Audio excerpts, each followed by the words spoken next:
All right, let's start off with one from David Strollman, who asks, which NHL goaltender in the trade rumor mill has a chance to be the most valuable in fantasy? And you can go a lot of different ways with this one. For sure. And I think, David, the wishful thinking, I assume, is UC Saros. That's probably the player that every team who needs goaltending wishes it could get. But in an interview with our colleague Frank Cervelli, Barry Trotz, the Predators GM, said that he's not trading Saros. I don't necessarily agree with that logic, Barry. You've got Askarov in the minors, man. But I digress. As far as we know, he's not available. Maybe that changes with an offer that knocks Trotz's socks off. So I'm not going to say Saros.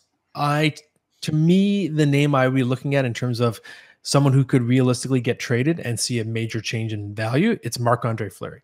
So right now, the Minnesota Wild, they're looking like a non-playoff team. You have Dean Evison just like dumping on his player. Like he might get fired while we're doing this podcast. It's that close, I think. I've been watching. I've been watching. Things are just burning down there. We know that Fleury, the contract is expiring, and we know he's talked about possible retirement this coming off season. So that sets him up in a situation where, yeah, if you're on a team going nowhere, I know he wants to be close to his family, but if this is his final run, he probably wouldn't mind finishing his career on a playoff team.